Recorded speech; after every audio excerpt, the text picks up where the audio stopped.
Give it up for my man, Justin Slovin, everybody.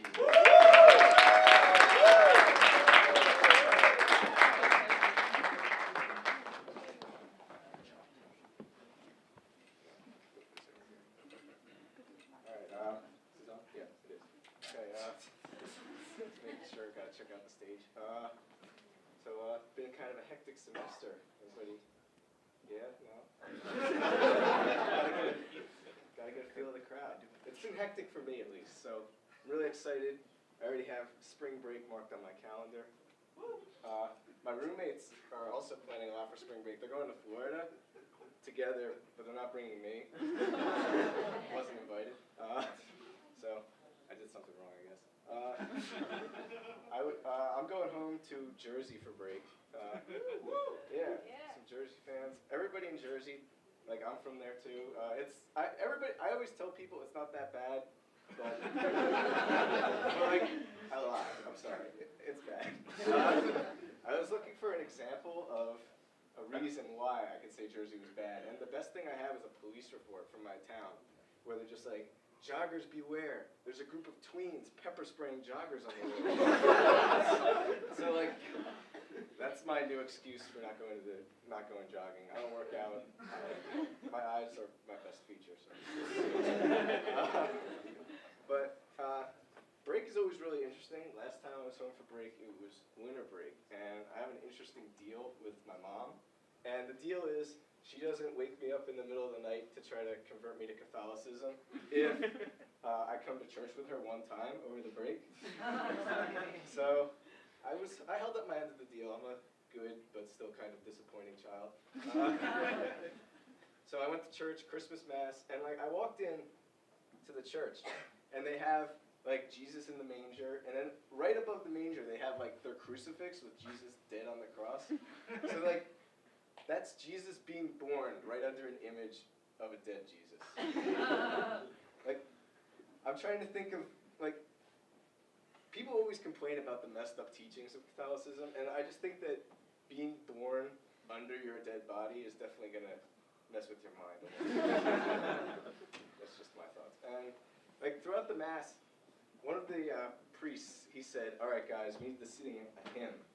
And I guess I was feeling my newfound comedy talents. So I was near the pew, and I slammed down the pew. All right, it made a louder sound. This is dense with the devil's work, I guess.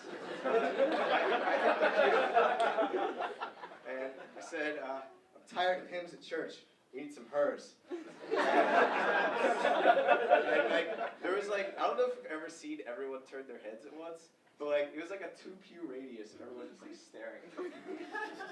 And it was quite terrifying. Like the next song, I had a bunch of people all singing. The next hymn was "O Come All Ye Faithful." So I mean, you guys probably know the words. "O Come All Ye Faithful," yeah. Like they're all going like, "O come all ye faithful," and there's a guy in the end just like staring at me like, "Joyful." So I have to reconsider this deal. I might just want to be a more disappointing child.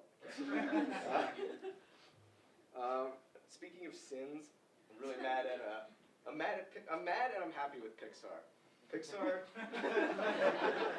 they make all of their good movies. I feel like are just recycled bad movies. I'll elaborate.